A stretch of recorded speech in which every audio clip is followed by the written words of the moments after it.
오강수가 떠난 날 술도가에 올린 그 문자는 단순한 실수가 아니었다. 오강수는 어느 날 조용히 짐을 쌌다. 문미순의 편의점 숙소를 정리하고 형들에게는 단 한마디 연락도 남기지 않았다. 마광숙에게만 문자를 보냈다. 형수, 형이 없던 이 집에 더는 내가 있을 자리가 없는 것 같아요. 미안해요. 잘 계세요. 광숙은 식은땀을 흘리며 문자를 읽었다. 순식간에 온몸에 열이 올랐다. 강수는 모든 걸 알게 된 거였다. 형수와 한동석 사이, 그리고 자신이 옷이 핏줄이 아니라는 그 충격. 그녀는 전화기를 움켜쥐고 수차례 눌렀지만 강수는 받지 않았다. 그날 밤 광숙은 혼자 술도가 창고에 앉아 장수의 레시피 노트를 펼쳤다. 그 안에서 낡은 엽서 하나가 떨어졌다. 강수를 잘 부탁해. 장수의 필체였다. 날짜는 결혼식 전날. 눈물이 쏟아졌다. 장수가 모든 걸 알았다는 걸 광숙은 이때서야 깨달았다. 그가 유서 대신 남긴 말이었을지도 모른다. 한편 강수는 서울 종로의 한 병원에서 상담 치료를 받고 있었다. 고막 손상 이후 PTSD가 지속되며 정신적 충격까지 겹쳐진 상태였다. 그러나 그는 아무에게도 말하지 않았다. 오씨 형제들, 형수, 누구에게도. 그리고 그런 강수에게 연락해온 사람은 뜻밖에도 한봄이었다. 오빠, 셀이랑 광숙 이모 사이 안 좋은 거 알죠? 아버지랑도 그렇고 저도 도저히 모르겠어요. 근데 혹시 오빠랑 광숙 이모 예전에 무슨 일 있었어요? 강수는 한봄의 물음에 대답하지 않았다. 하지만 그 질문은 곧 동석의 귓가에도 닿게 됐다. 그리고 그 순간 한동석은 마광숙과의 관계를 다시 생각하기 시작했다. 이 관계가 과연 맞는 걸까? 내가 그녀에게 줄 수 있는 게 남편이었고 아버지고 시형부였던 나라는 존재 말고 또 무엇이 있지? 동석은 광숙을 향한 진심이 거짓이 아님을 알았지만 아들 한결이 마주한 진실은 또 다른 문제였다. 한결은 이미 광숙과 강수의 과거 관계를 의심하고 있었다. 그리고 그 감정은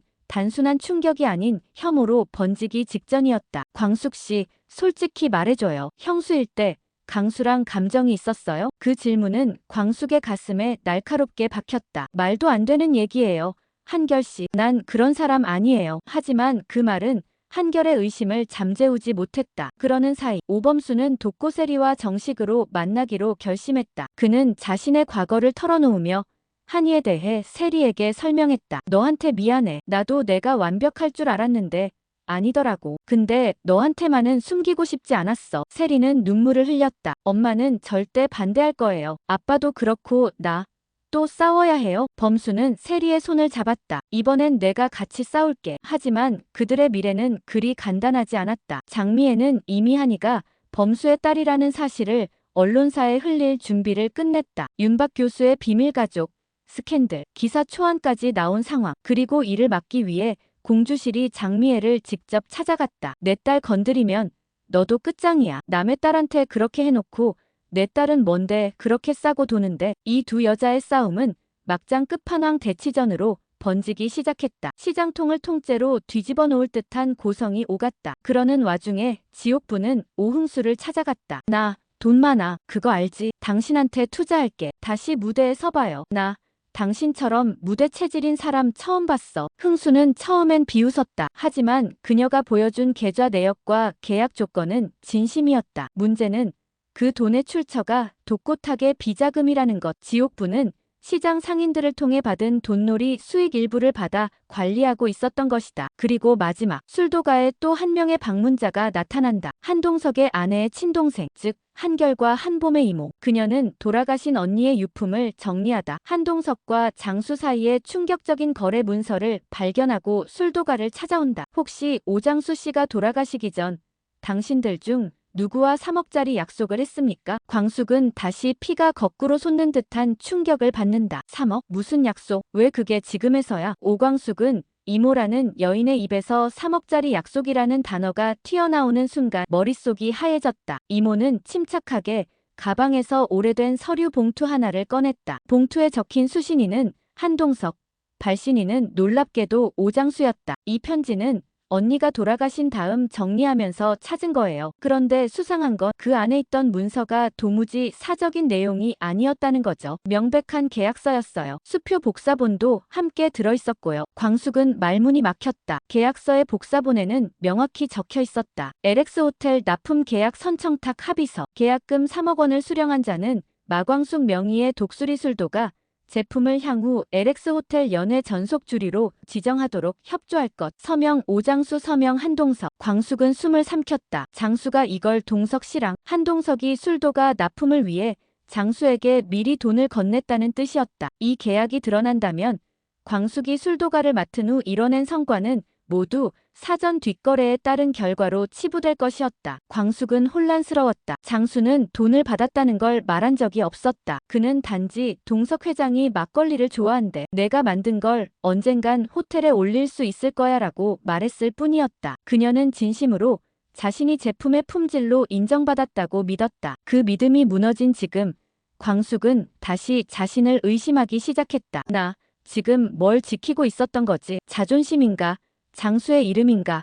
아니면 그냥 외로움? 그 와중에 오강수가 돌아왔다. 아니, 돌아왔다는 표현은 부적절했다. 그는 한결의 연락을 받고 병원에 강제로 입원 조치된 상태였다. 상담 도중 나는 가족이 아니야. 그 집의 핏줄이 아니야. 형수는 날 바라보지도 않게 됐고라는 발언이 병원 측의 자해 위험으로 전달되었고 결국 보호자도 없는 상태에서 임시보호 조치가 취해진 것이었다. 광숙은 병원으로 달려갔다. 하지만 강수는 면회도 거부했다. 그녀는 병원 로비에서 무너졌다. 한참을 앉아있던 그녀에게 한결이 다가왔다. 형수님 아니, 이젠 뭐라고 불러야 할지도 모르겠어요. 근데 이건 알아둬야 해요. 강수형, 형수님이 마지막으로 기댈 수 있는 사람이었어요. 제발 그 끈 놓지 말아주세요. 그 순간 광숙은 결심했다. 술도가를 걸고 지켜내려 했던 가족이라는 이름의 마지막 끈을 다시 붙잡기 위해 그녀는 움직였다. 한편 독고탁은 다시 움직이기 시작했다. 공주실과의 공개 전쟁 이후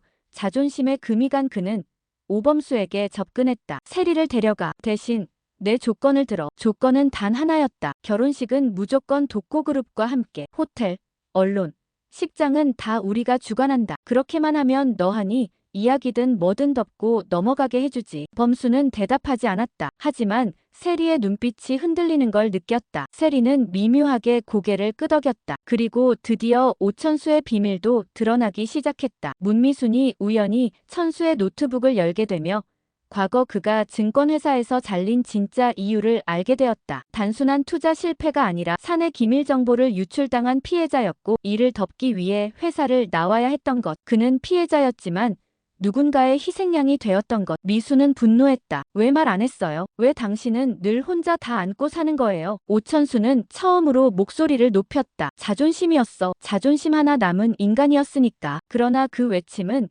오히려 둘 사이의 거리를 좁혔다. 미수는 그날 밤 천수의 손을 잡았다. 이젠 둘이 나눠요. 자존심도 자책도. 그리고 마지막 장면. 광숙은 강수를 다시 찾아간다. 병원 면회실에 마주 앉은 둘. 한동안 침묵. 강수가 입을 연다. 형수 아니, 이제 그냥 광숙 씨라고 할게요. 내가 오 씨가 아니어도 괜찮아요? 광숙은 미소를 지었다. 하지만 그 미소는 금세 눈물로 바뀌었다. 내가 어떤 이름을 가지든 넌 장수가 마지막까지 지키고 싶었던 사람이야. 나도 마찬가지야. 난 지킬 거야. 이 가족도 너도. 그리고 다음날 술도가 창고 뒷문 앞에서 발견된 한 노인의 시신. 그 옆엔 찢어진 공금장부 그리고 자동이라는 이름이 적힌 메모지 하나가 놓여 있었다. 고자동, 당신이 숨기고 있었던 진짜 비밀은 대체 뭡니까? 다음 화가 궁금하다면 준비됐어. 말만 해. 고자동의 이름이 적힌 메모지를 들고 있는 마광숙의 손이 덜덜 떨렸다. 장부는 오래된 종이 위에 정교한 손글씨로 쓰여 있었고 페이지마다 빽빽하게 적힌 숫자들과 품목들 사이로 간헐적으로 튀어나오는 이름들이 있었다. 장수, 천수, 흥수, 그리고 김원장이라는 낯선 이름까지. 광숙은 메모지를 다시 펼쳤다. 나는 오장수의 뜻을 따랐다. 지키려 했고 숨기려 했다. 하지만 어느 순간부터 그게 나를 파괴했다. 오씨 집안은 진실 없이 유지될 수 없다. 이 장부를 본 순간 선택해야 할 것이다. 가족을 살릴 것인지 진실을 말할 것인지. 그 순간 광숙의 머릿속에 여러 조각들이 하나로 맞춰지기 시작했다. 고자동은 장수가 죽기 전 술도가의 공장장으로서 재정의 뒷면까지 전부 알고 있었던 유일한 인물이었다. 장수는 가족을 위해 회사의 채무와 리스크를 떠안았고 동생들의 미래를 위해 편법적 자금 흐름에 눈을 감았다. 하지만 고자동은 그걸 장수가 혼자 짊어진다고 여겼던 것이다. 그는 광숙이 진짜 사람인지 아니면 또 다른 침묵의 공범자인지를 지켜보고 있었던 것이다. 그녀는 장부를 들고 곧장 오천수를 찾아갔다. 천수는 처음엔 당황했다. 이건 장수형이 아니, 이걸 자동이 형이 남긴 거라고. 그는 장부의 숫자들을 곧장 읽어내기 시작했다. 누구보다 금융에 밝은 천수에게 이 장부는 고백서와도 같았다. 이건 횡령이 아니라 조달이야. 불법 자금이 아니라 형이 회사 살리려고 뒷구멍으로 돈 끌어 쓴 내역이야. 근데 이 금액 이건 분명히 외부 투자자한테도 손 벌렸던 건데. 그때였다. 광숙의 핸드폰으로 전화가 울렸다. 발신자는 지옥분. 형수. 지금 당장 시장으로 와요. 큰일 났어요. 김 원장이 실종됐대요. 지옥분이 가리킨 것은 김 원장이 운영하던 피아노 학원 옆 골목. 건물 내부의 소형 창고에서 피아노 덮개 속에 무언가 감춰져 있었다. 경찰이 출동했고 그 속에서 발견된 것은 김 원장의 노트북과 보관하던 장부 뭉치. 광숙은 본능적으로 느꼈다. 이 모든 게 서로 연결돼 있다는 것을. 김 원장, 지옥분, 고자동, 그리고 문미순의 입을 통해서 퍼진 또 하나의 퍼즐. 천수가 예전에 잠깐 손 뗀 비상장 투자, 그거 김 원장이랑 얽혔던 거였어요. 천수는 그 말을 듣자마자 멍해졌다. 그럼 내가 물린 그 종목 김 원장이 연루된 거였다고? 문미수는 고개를 끄덕였다. 그때 자동 아저씨가 널 찾아가려다 말았던 것도 그때였어. 널 덮어줄 수는 없다고. 자기 노트에 적어뒀었대. 모든 퍼즐은 하나로 모이고 있었다. 광숙은 장수의 죽음이 교통사고였음을 여전히 믿었다. 그러나 이제 더 이상 단순한 형의 빈자리 이야기가 아니었다. 술도가를 지키기 위해 감춰야 했던 많은 것들, 그리고 그 안에서 무너져가는 사람들. 그날 밤 마광숙은 술도가의 사무실에 불을 밝혔다. 장부, 메모, 김 원장의 자료를 펼쳐놓고 묵묵히 읽기 시작했다. 그녀는 모든 진실을 받아들이기로 결심했다. 이 집안을 다시 하나로 묶을 사람은 이제 오로지 자기 자신뿐이었다. 그리고 이 모든 와중에 오범수는 결국 도코세리와의 관계를 공식 발표하기로 결정했다. 대학 홈페이지와 자신의 SNS를 통해 가정을 이루려 한다. 사랑을 선택했다. 는 글을 남긴 것. 그리고 그날 밤 한동석은 한결과 둘만 남아 앉아 술 한 잔을 기울이며 처음으로 속마음을 털어놓는다. 한결아, 아빠 사랑했다. 그 여자를, 사람답게 살게 해준 여자를. 근데 내가 사람답지 못한 걸까? 한결은 대답하지 않는다. 다만 잔을 들고 아버지를 가만히 바라볼 뿐이다. 그리고 광숙은 마지막 한 통의 편지를 붙인다. 수신인 오강수. 내용은 단 2줄이었다. 내가 널 가족이라 부르는데 내 출생은 중요하지 않아. 돌아와. 나 내 형수 맞다. 아직도. 그리고 그날 새벽 양조장 입구에 우비를 입은 누군가가 서 있었다. 강수였다. 그는 문을 열었다. 그리고 그 순간 양조장 안쪽에서 폭발음이 터졌다. 다음화. 진실의 대가. 과연 살아남은 사람은 누구인가? 강수는 쾅 하는 굉음과 함께 본능적으로 몸을 낮췄다. 양조장 내부에서 치솟은 불길은 삽시간에 어둠을 가르고 천장을 삼켰다. 그가 문을 열기 불과 몇 초 전 안에 누군가 있었다는 사실을 그는 직감적으로 알았다. 형수. 발걸음이 휘청이며 안으로 들어섰을 땐 이미 내부는 불길에 휩싸이고 있었다. 냄새로 알 수 있었다. 전기합선이 아니었다. 휘발유 계열의 불이었다. 의도적이었다. 누군가 일부러 불을 질렀다는 이야기였다. 다행히 마광숙은 그날 양조장 내부가 아닌 이웃 양조명장의 사무실에서 긴급 미팅을 하고 있었다. 장광주의 확장 유통 계약을 앞두고 맛 검토와 시음이 예정돼 있었기 때문이다. 그녀가 양조장으로 향하려던 시간보다 단 20분이 빨랐던 것이 그녀의 목숨을 살렸다. 불은 빠르게 진압됐지만 술도가 사무실에 있던 고자동의 장부와 김 원장 관련 서류는 모두 전소되었다. 복사본도 없었다. 광숙이 장부를 되가져오기 전 마지막으로 놔둔 장소가 바로 그 자리였던 것이다. 불이 진압된 다음 날 경찰은 방화 가능성에 무게를 두고 수사를 시작했고 용의자는 내부 인물로 좁혀졌다. 출입 기록, CCTV, 외부 차량 출입이 없었기 때문이었다. 그리고 그때 경찰이 지목한 1순위 용의자는 의외의 인물이었다. 지옥분. 시장 내 대부분의 점포가 쉬는 시각 술도가 뒤편 창고 쪽에서 지옥분의 차량 블랙박스 기록이 포착된 것이다. 더구나 그녀는 최근 김 원장과의 금전 관계에 대해 수차례 다툰 기록이 있었고 김 원장의 실종도 불법 투자금 돌려막기 관련으로 수사선상에 오르고 있었다. 광숙은 경악했다. 지옥분은 평소에는 가볍고 거침없는 입담을 자랑했지만 은근히 누구보다 약자에겐 관대했던 인물이었다. 하지만 김 원장, 고자동, 술도가 서류 전소라는 연결고리는 광숙에게 일말의 의심을 피할 수 없게 했다. 광숙은 고민 끝에 지옥분을 찾아갔다. 언니, 혹시 그날 밤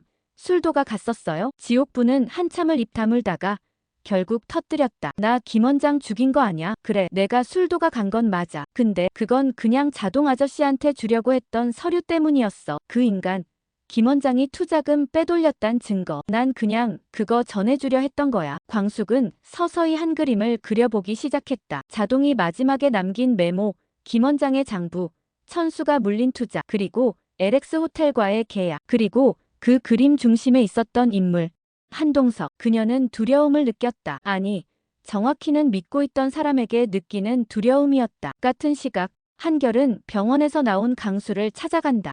형도 뭔가 알고 있었던 거지. 강수는 고개를 끄덕였다. 자동 아저씨가 나한테도 말했어. 아버지 말이야. 아니, 동석 회장 말이야. 형수랑 계약했던 것도 장수 형이 받은 돈도 다 알고 있었어. 한결은 멍해졌다. 그럼 형수님은 그걸 알면서도 지금, 아니, 형수는 몰랐어. 정말로. 그 사람은 그게 진심이었어. 술도가 살리는 것도 우리 지키는 것도. 그래서 내가 더 무서웠던 거야. 그 사람한테서 엄마 냄새가 났어. 그날 밤 한동석은 자신의 사무실에서 오래된 메일을 인쇄해본다. 제목 선결제 3억 회수건 관련 2022.07 14. 메일의 수신자는 윤성재 회계법인 참조엔 LX호텔 재무실장. 내용엔 이런 문장이 있었다. 오장수 씨와의 계약은 감정 개입을 피하기 위해 선지급 형태로 처리됐습니다. 광숙 씨가 대표이사로 오를 경우 호텔 자금에서 해당 건을 회수하는 조건이었으며, 이 내용은 외부 유출 시 위험을 초래할 수 있으니